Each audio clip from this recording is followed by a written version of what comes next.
Hi, Johnny. Thank you. Hi.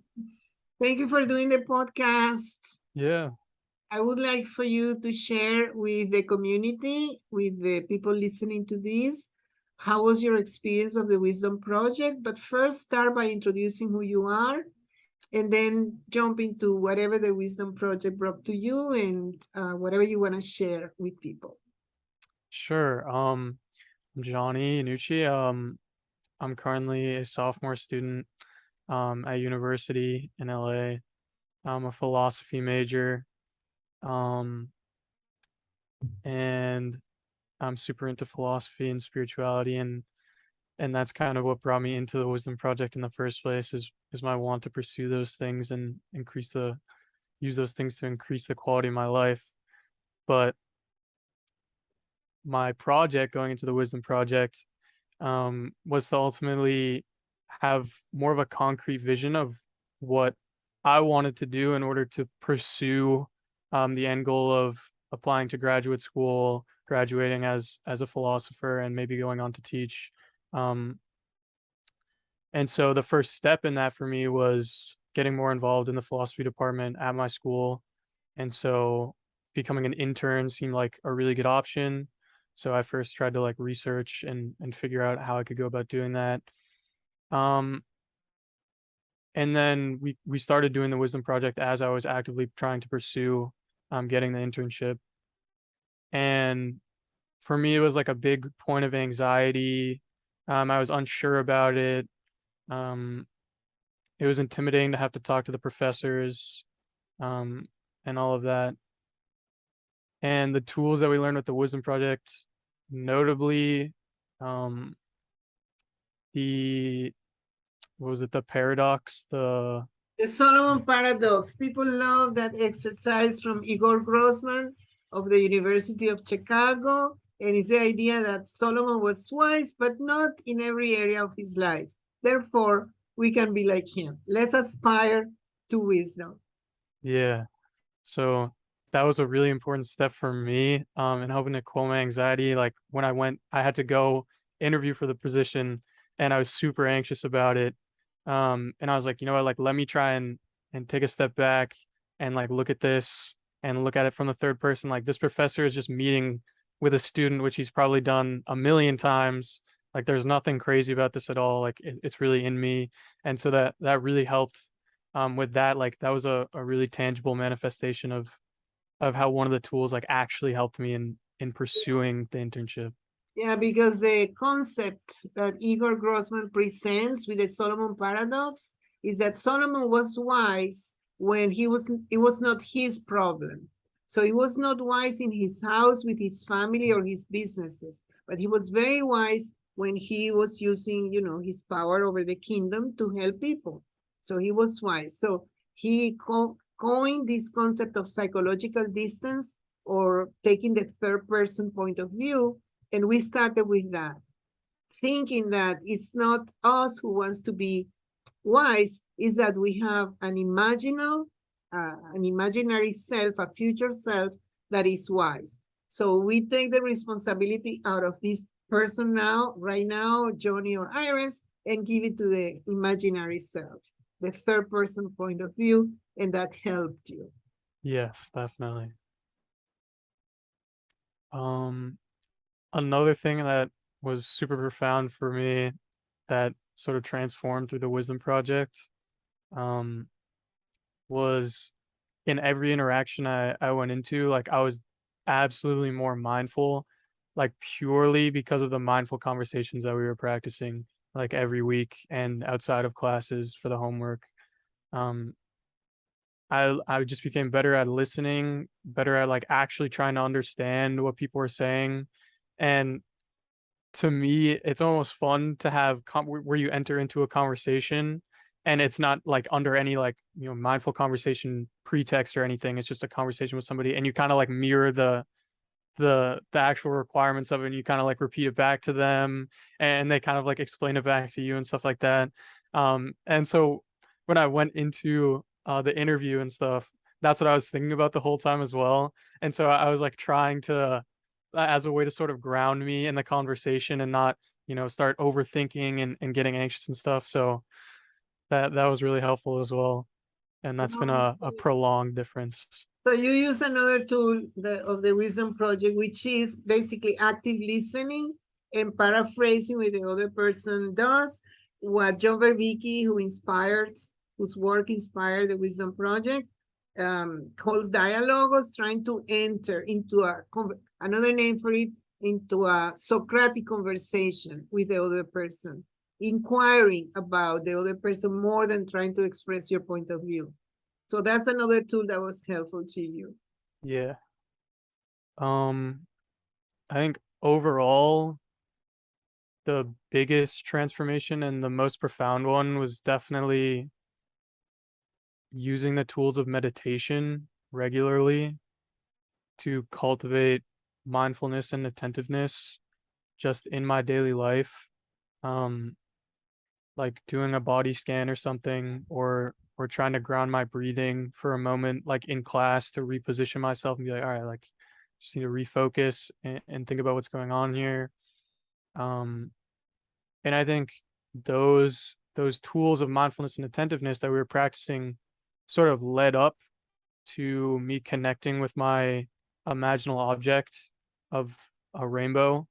Um, and then being in the community which we cultivated, and what you told me and what others tried to point out as well, the like bridged gap between my unconditional love and the project, um was pivotal in me like understanding that and having a big role in my project.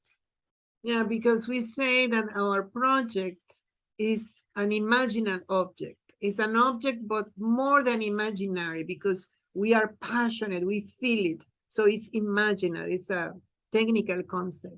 So during the 7 sessions, we work towards understanding what that imaginary object is, using this aspiration type of rationality. And because that aspiration is not necessarily logical, it's rational, but not logical. The way we have to reach that is through symbols. So the imaginary object is a symbol. In your case, it's a rainbow that appeared.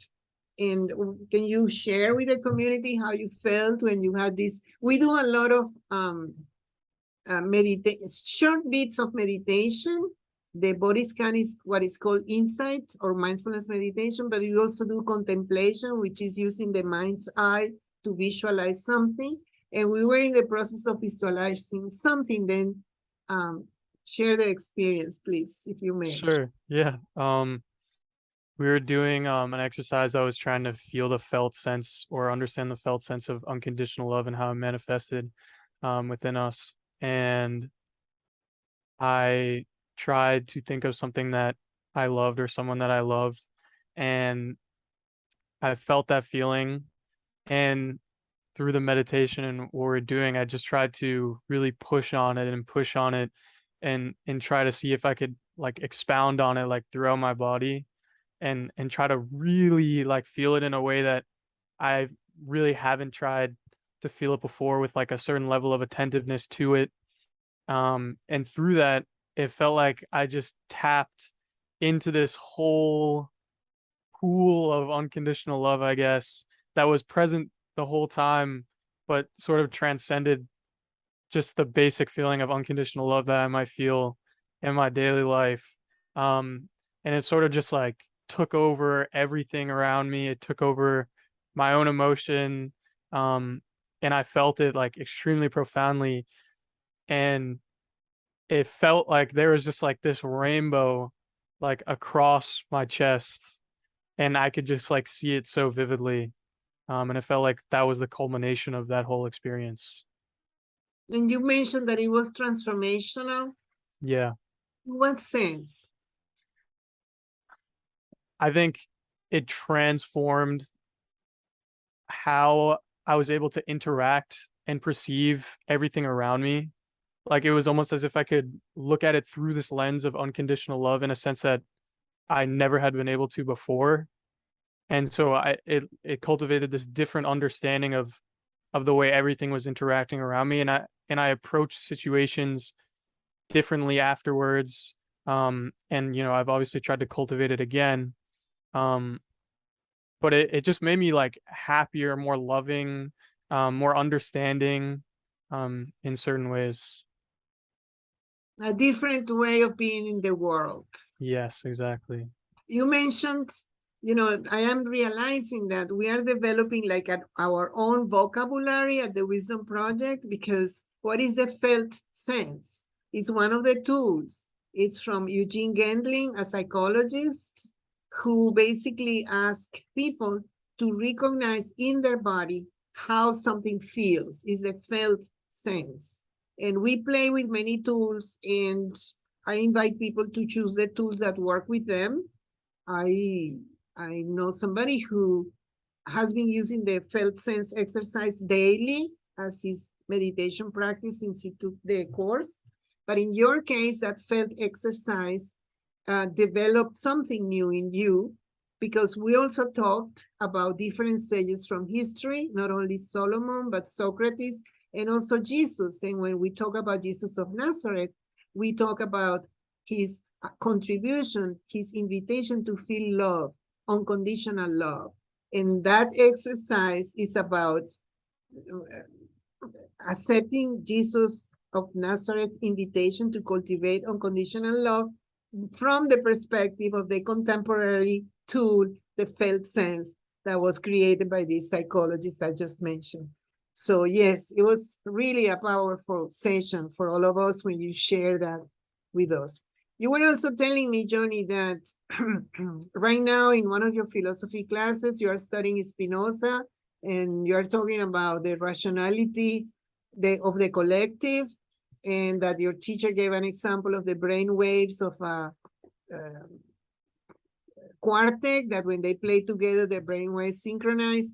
And then we made an analogy with what happens in the Wisdom Project.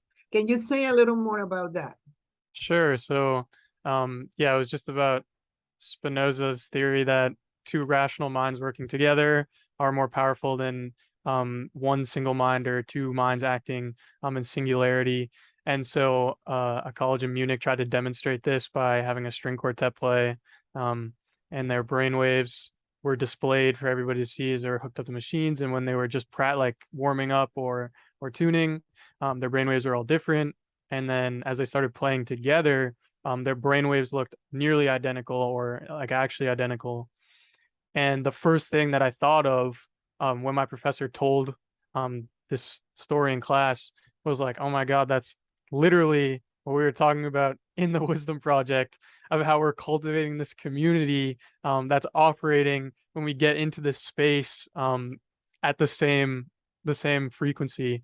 Um, and so yeah, that was just crazy. Yeah, we don't talk about that too. I don't think, did we talk about collective intelligence in the class, in the Wisdom Project class? I don't remember. We talked a little bit just about how um we want to get into that space, Mm, and how like all of us together can get on the same frequency, and how that's been scientifically shown. So yeah. okay. For me, when your class ended, the proof that we have really taught each other, that it was not only me teaching the class or facilitating the class, is that when we closed, that we went around, everybody thanked everybody, because that's how it felt for us. We were just part of an experiment. We had created something new. It's the logos manifesting in the community. And so I was asking Johnny if he can educate me more, because he's studying philosophy, into what exactly the logos is and how we perceive it. So it's a task for the future, perhaps. Definitely. Anything else you want to add, to invite other people like you, or even your family? So what can you say to invite others to join us in this adventure of enhancing rationality using the science of the present, cognitive science, and also the wisdom of the past, while we create a community? I think no matter what like stage of life you're on, or no matter how much you think you know or how much you think you don't know, like there's always a place for that sort of recapitulation of the traditions of the past and the science and spirituality to come into your life, regardless of what your project is, and like have a huge impact on you through transformation. So I think it's important for anybody to give it a shot for sure. Okay. Okay. A pleasure talking to you, Johnny, and we'll see each other around. Did you join the community, the wisdomproject.community?